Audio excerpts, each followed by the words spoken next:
Hi, I'm Carmen Quinones, running for City Council in the 7th Councilmatic District 7.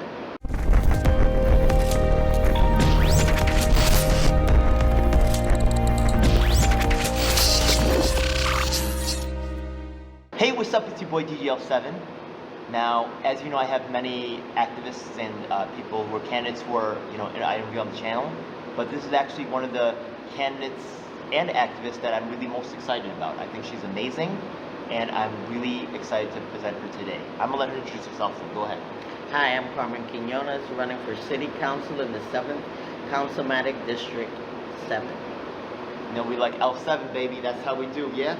So let's get to the business right here. What's the main, topic that you're running on? Actually, it's public housing, all housing actually, because all housing is under attack.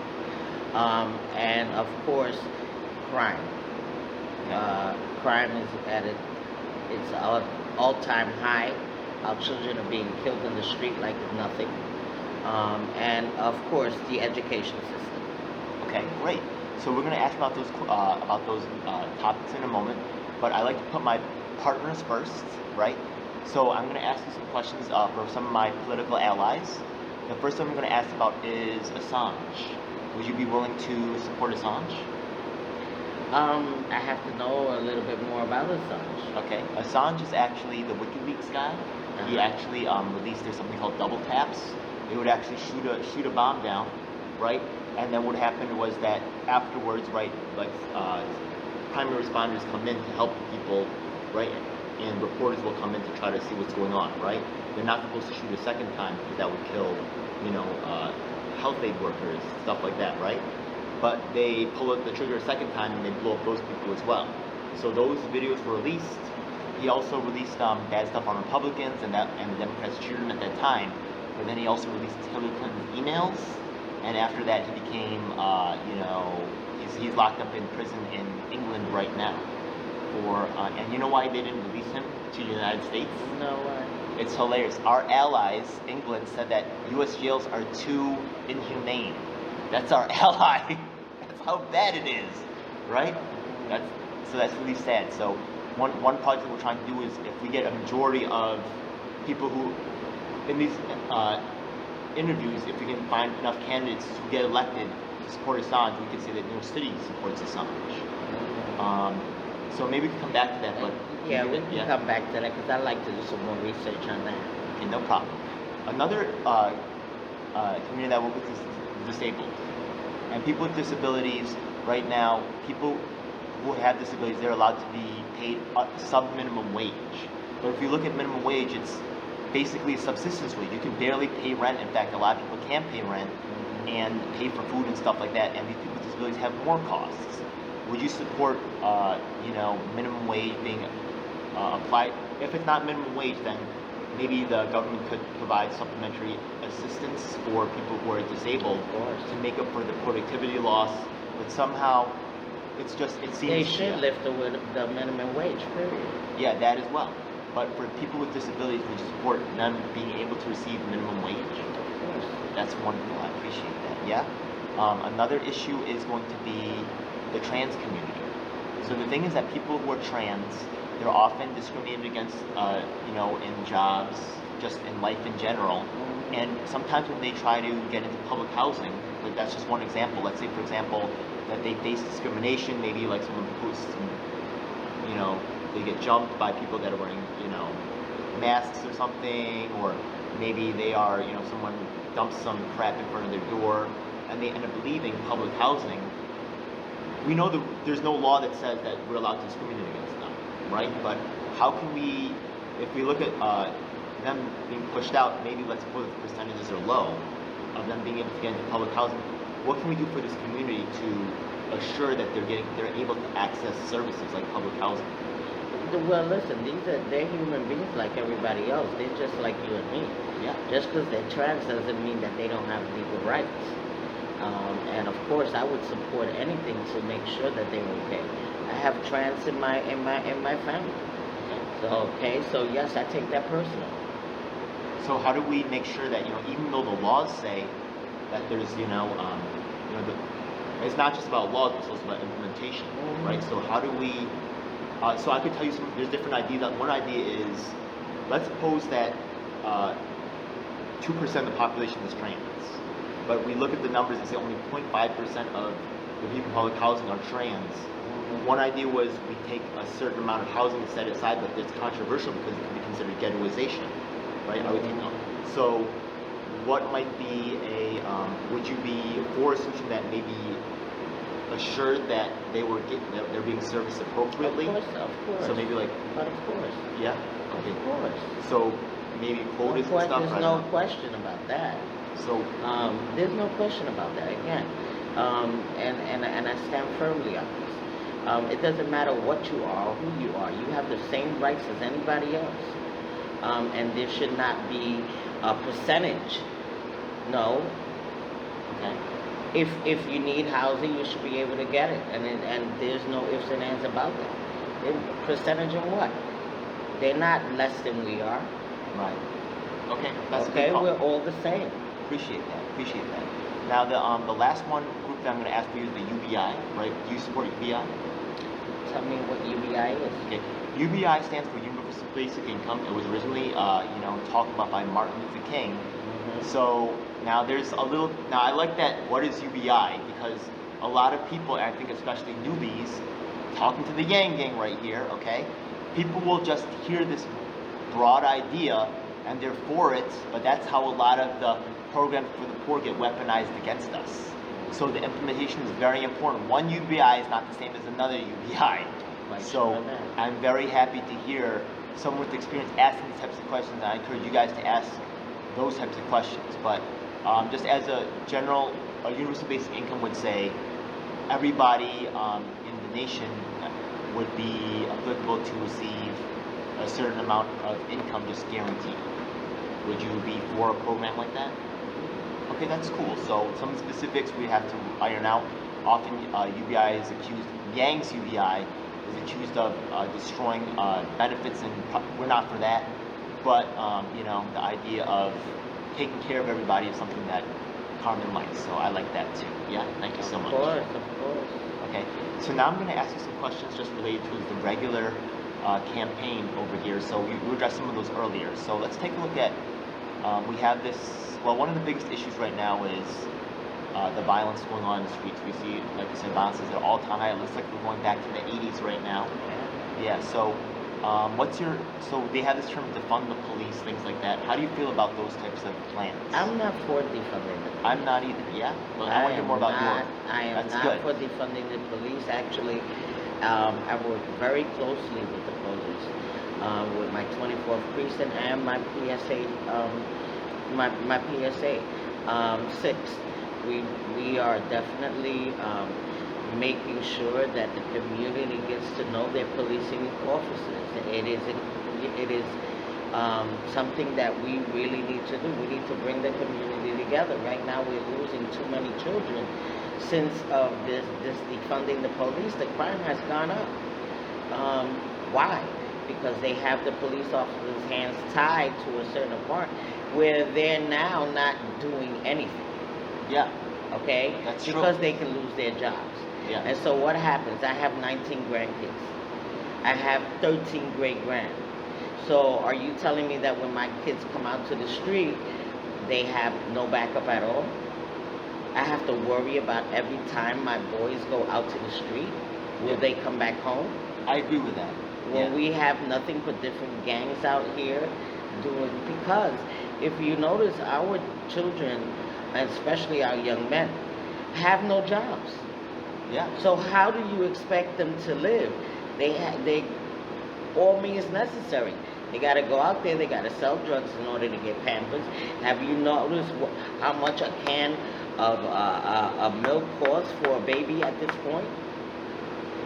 No, how much? If you don't have a job, you can't buy a can of Similac, which is almost $9. One can, $9 to feed one child.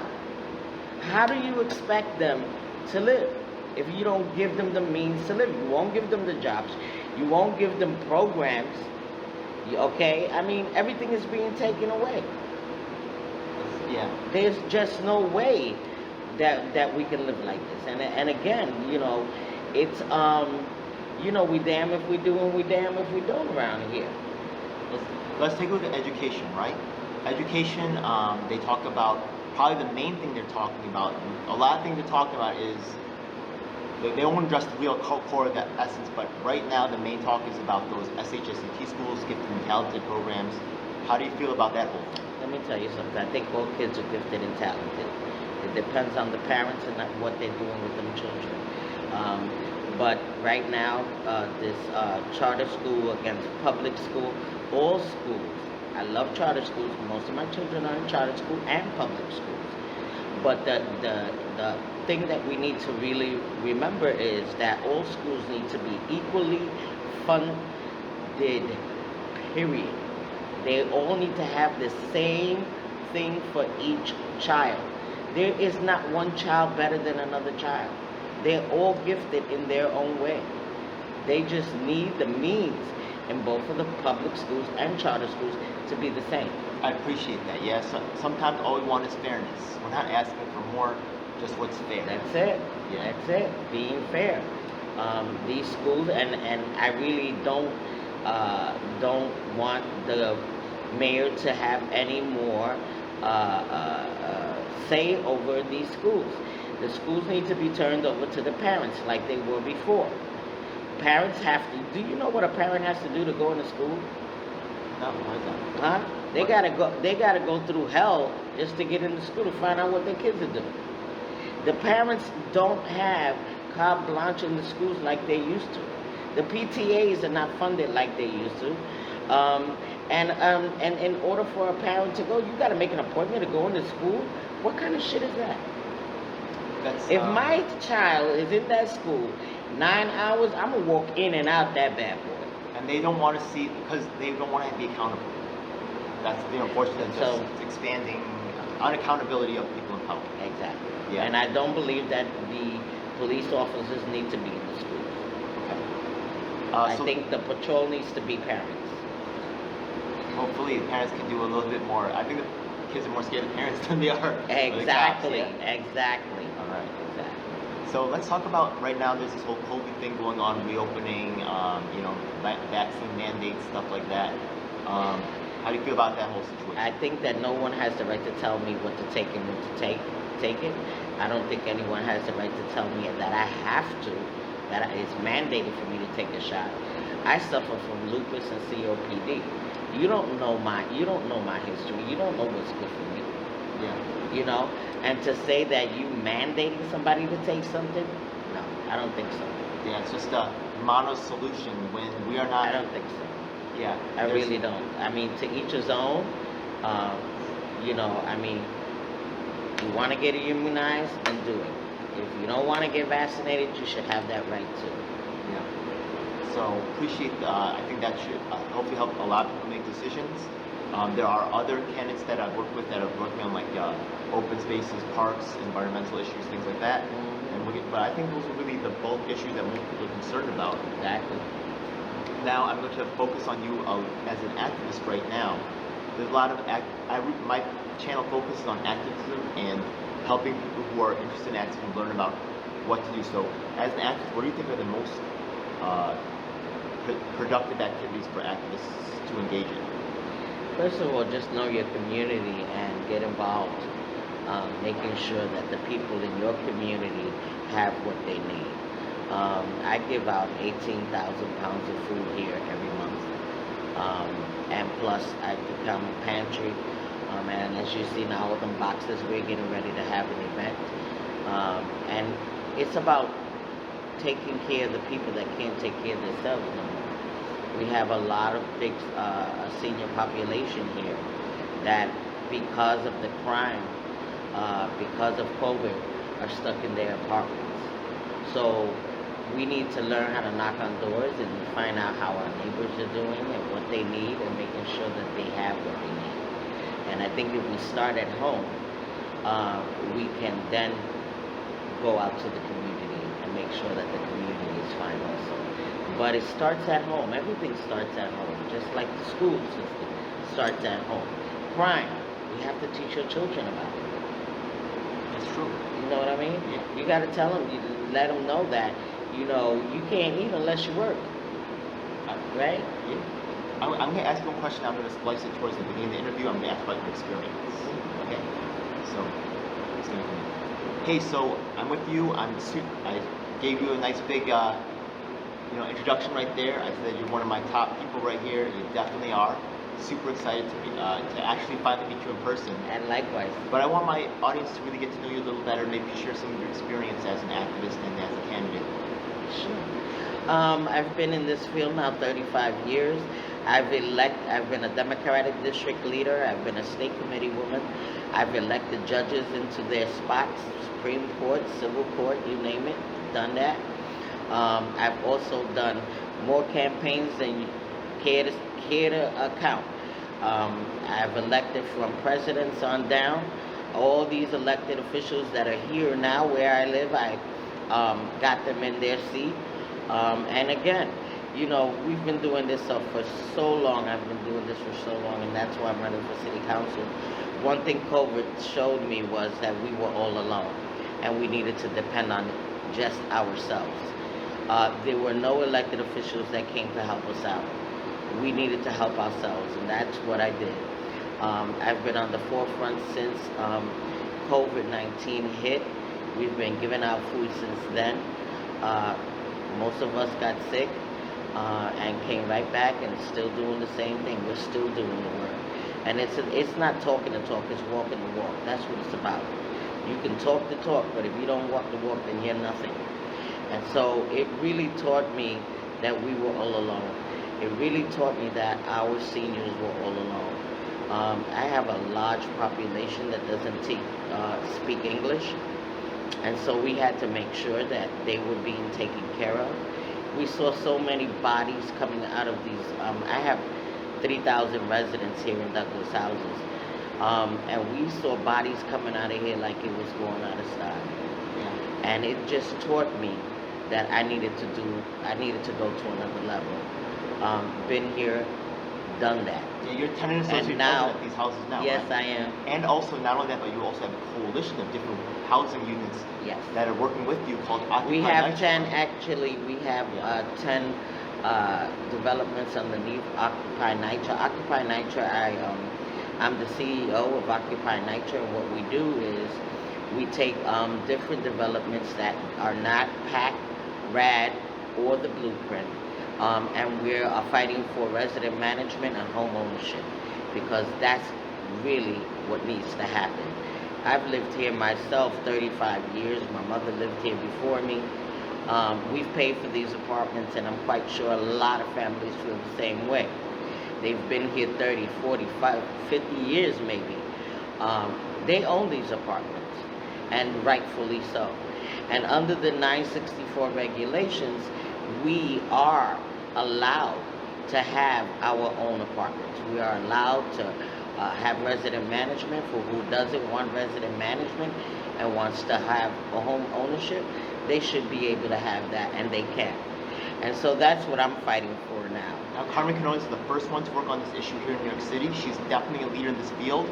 We're trying to put together a symposium of different leaders in different cities, LA, Chicago, maybe Miami, right? Bring them in one spot so we can start to have a national conversation on this particular issue, and that can also help us locally as well. And we should share information about what's going on in other areas so we can put it together. Hey, listen, we're under dire stress, everybody. Mental illness is alive and kicking. Our people are being forced out of their homes. There are people living in the street. Our homelessness is at an all-time high. These are issues that are every day, and this is human life we're talking about. It has nothing to do with party.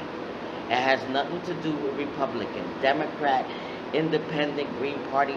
It has to do with human life. And we must protect human life. That is why I'm running. Again, I have 19 grandkids, 13 great-grand. I'm not taking nobody's crap anymore. Enough is enough. We need to help each other.